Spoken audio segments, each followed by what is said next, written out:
Hello YouTube, Jeff Steele here with Steele Navigator, and I wanted to make a video on the 6 things I hate about the Jeep XJ.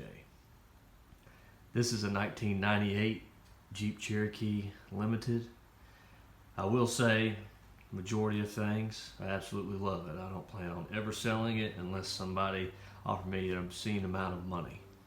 I might think about it. Other than that, I love it.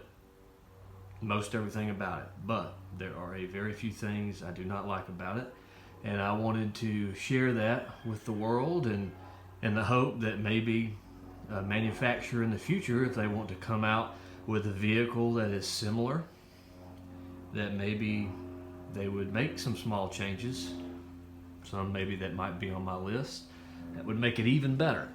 So just a few suggestions.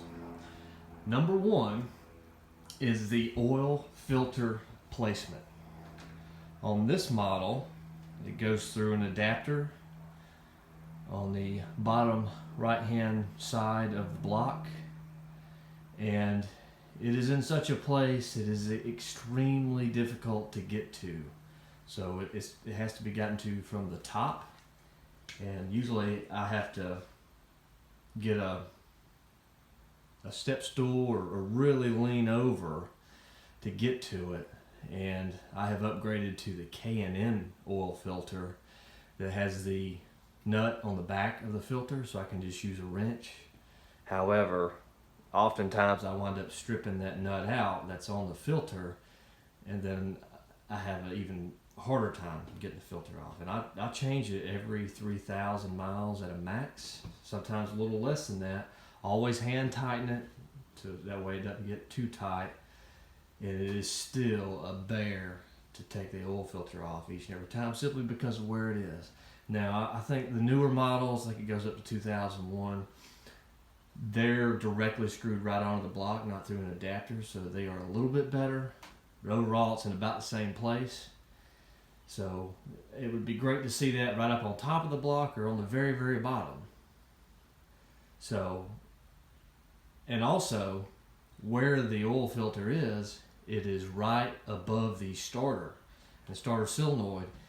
And oftentimes when you're changing the filter, even if you are able to get it off, you spill oil all over the starter. And of course that greatly reduces the starter life.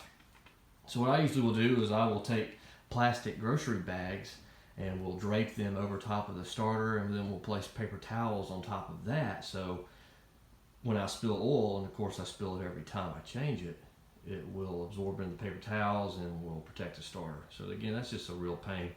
I've seen vehicles when the oil filter is on the very bottom or on the very top. Super simple to get to. I'd love to see that on a potential future model. And next would be the rear main oil seal. All of these Jeeps have a rear main oil leak or develop one with time. I've seen them even replaced and start leaking again, even with somebody that knows what they're doing. So it's just in regards to the design as to why they leak. Some are better than others. There are people that are better at repairing them than others. So it would be nice to see a bit of a design change to eliminate that issue. Number 3 is the highway driving experience. So these Jeeps are great at low speeds and city cruising 40, 50 miles an hour, even getting up close to 60. But when we get up 60 miles an hour, from 60 to say 80, highway ride is not great. I feel like if this Jeep were to be reintroduced today, a really upgrade to the suspension systems.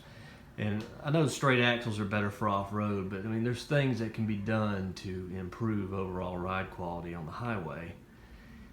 So it's not just the rough ride of that experience, but also the inside the cab noise. It would be nice to see the cabs insulated much more like a modern vehicle to help with the road noise as well.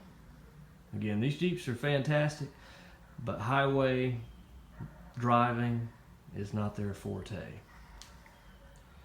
Number 4 would be the 4-wheel drive system. Now, I think these 4-wheel drive systems are great, but they could definitely be improved.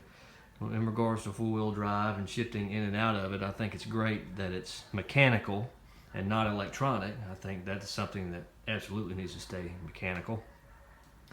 But I usually will have an issue when I'm shifting out of 4-wheel drive back into 2-wheel drive. Sometimes I have to really jimmy it, try it a couple of times, put it in reverse, back up, turn my wheel back and forth, put it back in drive, drive forward, turning my wheels right to left. So sometimes I have an issue taking it out of 4-wheel drive. Going into 4-wheel drive is no issue at all. It's instant, no problem. So that would be something to look at and improve that mechanical system. Number 5 would be fuel economy. So these Jeeps are very light. They have a decent sized engine, the 4.0 in most. I average about 17.7 miles to the gallon in the city. Before I upgraded to a little bit larger tire, I was getting 18.2 in the city. Highways about 22, 23, maybe 24 if I'm lucky. So these types of fuel economy numbers are being seen on small block V8 full-size trucks today. So I feel like we could really get these numbers up, maybe to 22, 23 in the city, maybe high 20s on the highway, or maybe even 30 on the highway, with maybe an advanced transmission, an advanced small block V8 maybe. So something to consider there while maintaining the same size and weight. And number 6, last but not least, is starting. Sometimes the Jeep will start instantly. Normally when it's been sitting at least 5 to 8 hours, it will start instantly, no trouble. But if I make short stops and starts, sometimes it has issues starting. I mean, it'll feel like that starter's really working to turn over that engine. And I've had ultra premium batteries, Optima yellow tops. I've had about 3 starters on this Jeep. And right now it has a brand new standard battery, brand new starter, and brand new fuel injectors. And again, it will start instantly if it's been sitting for 5 to 8 hours, but if I make short city trips, running errands, start and stop, sometimes it has to work to turn over. So I feel like the fuel injection system could really be improved. So that's the top 6 things that I hate about the Jeep XJ. Again, overall, absolutely love it, but if they were to be reintroduced today, there are definitely some things that could be improved. What things do you want to see improved on maybe a future Jeep XJ if it were to come out? Let's start a conversation on this. If I'm not doing something right with shifting out of 4-wheel drive into 2-wheel drive, let me know. Any tips or tricks? Like, subscribe, comment down below. Hope you enjoyed the video. Have a great day.